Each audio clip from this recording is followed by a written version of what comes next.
Greetings, all you ducklings out there. I'm Duuz-Diz-Din coming at you with another DuckTales 2017 episode review. This time it's Season 2's Episode 9 titled The Outlaw, Scrooge McDuck. Very much inspired by an old Clint Eastwood movie. Always a good to acknowledge the classics and all that. Where we see Louis sitting on the couch watching Ottoman Empire when in comes Scrooge with some discounted business cards he wants to hand to Louis for his business venture. But we come to find out, and because he hasn't really been working towards it, Louis has all but given up on trying to get his business off the ground because ultimately the one idea that he did have, the line at the patent office was a little longer than his liking, so he gave up on it in the end. Naturally, Scrooge isn't going to take this lying down, as he wants Louis to really start working towards creating his own fortune. So he wants to regale Louis with a tale of his time in the Old West, when he was just but a simple prospector, out in the town of Gumption. So, Scrooge had kind of laid claim to a specific plot of land, which is how you do back in the Old West, and he went digging around for whatever gold he could possibly find. And he actually did at first find a nice little gold nugget. However, he got overzealous with some dynamite and found himself trapped in a bit of a cave-in, only to be met by, of all people, the ancestor of Fenton Crackshell Cabrera, namely Sheriff Marshall Cabrera, sheriff to the town of Gumption. And he's actually calling out to Scrooge because he wants Scrooge to come in and meet for the town hall meeting because they have a big wig coming into town, and he also wants Scrooge to come along with the other prospector in the territory, who is none other than Goldie O'Gilt, Scrooge's internal rival and love. And they actually end up immediately butting heads over who actually has claim to any of the gold within the town. But Fenton I'm calling him Fenton. Sheriff Cabrera actually kind of just lets them be. Ultimately this is an issue between the two of them. And Goldie naturally bought out all the dynamite in the town, so Scrooge is left with nothing but his axe and his wits. But as time goes on, both of them end up almost hitting a massive mound of gold. But as soon as they lay their picks in it, they're immediately pulled out by an unknown force. Namely, the big shot that the sheriff was talking about, named J.D. Rockerduck, a famous rich bigwig who goes from town to town and has actually purchased their small town in order to lay claim to whatever's in it and put this place on the map, as the sheriff so puts it. However, Scrooge completely is against this, as he feels that he had laid claim to the gold in this town, so he rightly deserves it. However, Rockerduck ultimately says that he has the deed for the town, thereby meaning that he owns the town and anything there in it. But Scrooge isn't about to take this lying down, and is all too ready to challenge Rockerduck for whatever he can lay claim to. Naturally, Goldie, seeing this, pits the two against each other, which works fine enough as it is as a fight breaks out, and Goldie calls upon the sheriff to keep Scrooge from assaulting Rockerduck any further. And Goldie uses this opportunity to make off with the giant gold nugget, only to be stopped by Rocker Duck's Odd Job, and like a combination of Odd Job and Jaws from the Bond movies. Like we're getting a lot of old movie references into this. Rocker Duck's butler named Jeeves, who is like this combination of all these Bond henchmen for the most part. And both of them actually end up in jail as, ultimately they were trying to both assault and steal from the owner of the town. But Louis is less than interested at this point and has tried to go back to watching Ottoman Empire, but Scrooge is having none of it and turns off the TV. Naturally, when we switch back, Scrooge and Goldie are at each other's throats, only to be interrupted by what I originally thought was a oddly modern dressed version of Gyro Gearloose's ancestor. But as soon as I saw the little clock thing he was tinkering with, it's just like, okay, you can immediately just put this whole situation together. And then on top of that, he even goes as far as to spell it out, that he is not a time traveler who ended up in the distant past, but some just wacky inventor who just can't seem to get his time machine back in working order. However, Scrooge completely ignores this for the most part because he wouldn't know Gyro for another like decade or so.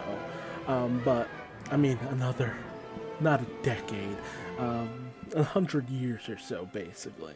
But, Scrooge is all too angry at Goldie and really wants to just get out there and get his gold. However, the sheriff goes on to say that Rocker Duck has already left on the train and says he'll return in order to help out the town later down the line. But Gyro actually, when he hears the name Rocker Duck, says that Rocker Duck is a famous con man in terms of time, known as pilfering certain towns of all their wealth and leaving them down and destitute. And when, the sheriff tries to play this off, trying to list all the other names of various places that Rocker Duck has put on the map, he actually can't name any, realizing that, well, they've been hornswoggled for the most part. But Scrooge declares that he'll put a posse together in order to go out and just rob that outlaw blind as an outlaw himself. And he tries to get Goldie on board as well. And, ultimately, since thievery is the name of her game, she's all too willing to, join in and get what's hers. And as soon as Scrooge tries to formulate a plan in order to break out of jail, the sheriff just kind of lets them go because ultimately there's no reason to keep them in there anymore. But when he says that he wants to go along, Goldie isn't too sure. But the sheriff says that it's his duty to protect this town and its people, and if that means robbing from a robber, he's willing to do it. And Gyro is also brought on board, ultimately just because he just can't resist the challenge to his genius. So he creates all these rocket horses for the group. And he's glad that they actually appreciate his first design, because his plan B was a little less than PETA friendly. And as Scrooge dresses up in his top hat for the first time, that I know of at least, Goldie's actually taken with seeing Scrooge all dappered out. And the four get ready to ride off, although the sheriff isn't too keen on having, fancy gizmos and all that. He's about good old-fashioned horsepower. Though immediately Gyro's just like, why do you annoy me so much? With him not really taking into account, that it's a combination of his disdain for Fenton and the fact that he just can't really place the face. Meanwhile, Rocker Duck is celebrating on his train, ready to just gloating about his latest conquests. And, the Scrooge and Goldie make their way onto the train as Gyro and the sheriff set up their escape. Goldie distracts Rocker Duck with a bit of a musical number as Scrooge goes in for the key. However, as he makes his exit, Jeeves spots him and follows. And as Gyro tries to explain the controls to the sheriff, unfortunately the sheriff actually ends up overtaxing the whole system out the gate, and the resulting explosion actually knocks out Gyro gear loose. And noticing that the train is about to pass the rendezvous point, you know, the sheriff has to come up with a plan. Louis, however, is just questioning the fact that somehow, Scrooge knows what the sheriff and the inventor were up to during this whole mission. But Scrooge questions why Louis is so invested in the story at this point. Very reminiscent of The Princess Bride, actually. I love that movie, where it's just like, at first it doesn't seem like the grandson is invested in the story and questions it, but then he actually starts to get really into it. So it's just like, a good story is a good story regardless. But, seeing all the wreckage, the sheriff actually starts to get in a bit of an idea. And as Scrooge makes his way onto the train car with the golden nugget, he is confronted by Jeeves, who immediately gets Scrooge on the ropes for the most part. But in comes Goldie to blow in some powder into Jeeves' eyes in order to help them escape.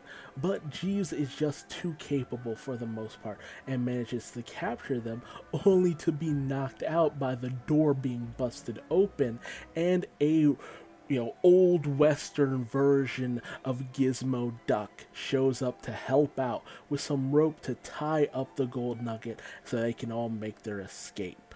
And as it's bound onto the sheriff's back, once again Jeeves gets up and captures Scrooge and Goldie. But this time, instead of trying to take down Jeeves with force, Scrooge actually tries to talk things over with Jeeves, saying that ultimately Rocker Duck is a thief and a crook and not a hard worker like all of them, and he will end up betraying him in the end. So he presents Jeeves with a bit of a gold nugget for his troubles to show that ultimately he values the kind of person that Jeeves is. And Jeeves, of course, understanding where Scrooge is coming from, lets them go, and they make off with Rocker Duck's greatest fortune. However, because of the immense weight that he is trying to carry, the sheriff is unable to keep the suit steady and from being overtaxed, so everyone basically has to bail out as the rock ends up going over into the nearby gorge, and because of the overstress on the engine, ends up exploding above the gorge's water, sending gold particles into the gorge, much to the distress of both Louis and the younger Scrooge, who return to Gumption, beaten and bruised and, not feeling too good, with the sheriff saying that, all's well that ends well. And we ultimately end up seeing, of all things, Gyro Gearloose's time tub. I love this because, it was a recurring thing in the older DuckTales, where Gyro's, time machine was a bathtub of all things. The precursor to Hot Tub Time Machine, if any of you are old enough for that movie. But Scrooge is kind of wallowing in his sadness, only to hear a commotion nearby, where we come to find out all the gold dust that fell into the ravine, while the ravine turns into the river that flows past Gumption. So everyone starts basically panning out all this gold dust in the water. And, the sheriff calls Scrooge and, Goldie heroes, which, Scrooge is actually kind of taking it with. It's almost as good as having almost gotten the gold, as we also see that Gyro finally makes his way out of the distant pass. And as Goldie says that ultimately, she wasn't quite here for the gold, she was actually kind of here to see Scrooge for the most part, which, I feel ultimately did to a certain degree have some validity to it, because Goldie's always kind of had a soft spot for Scrooge, but because they're such immature people, they can never truly admit how they feel towards one another. And as they actually end up leaning in for a kiss, Goldie uses this opportunity to, knock out Scrooge and try to get one over on him, as per usual, as she goes racing off with all the other townspeople to get as much gold as she can, soon followed after by Scrooge. And as Scrooge brings his story to a close, he does say that ultimately things went on from there, with Goldie having gotten much of the gold, and Scrooge, setting up a business for the gold panning and all that. And he starts to go in the fact that, he built his fortune from there. He always had something new that he was going to in order to build upon that fortune, much to the dismay of Louis, who, as Scrooge says that, well, he doesn't want Louis to go down the path of being like Duck, swindling and scamming. He wants to be more like him, who actually worked towards making his own fortune, which Louis considers for a brief moment, as soon Gyro, fresh off of that story that was just told, appears in his tub time machine. In the Scrooge's living room, with Scrooge finally actually putting together just like, oh, that's where you went. But we end off our episode with a bit of a stinker moment, where we find out that Louis, not wanting to follow in the footsteps of Scrooge or Duck, has actually decided to contact Goldie and try to take up a apprenticeship of sorts with the fine Goldie, who agrees to it for the most part, just because she likes the idea of making Scrooge mad, which ends a fantastic episode. Again, highlights and allusions to older series. That's why you gotta know your media, children. It'll take you farther than you would have ever thought. But in and of itself, even without those allusions to old different series, it's still made for a good watch and a fun time, because ultimately, if you're watching this, you are into it just as much as Louis was. There's no denying it. But I'm interested to see where we go from here on out, with Louis having decided to take after Goldie of all people, because it just seems like that would just be an interesting little section. Because we already have Webby, who's taking after Scrooge, and even Dewey is taking after Scrooge for the most part. That's why they have that close bond, because they're both very much in line of the adventurous sort in terms of like Scrooge.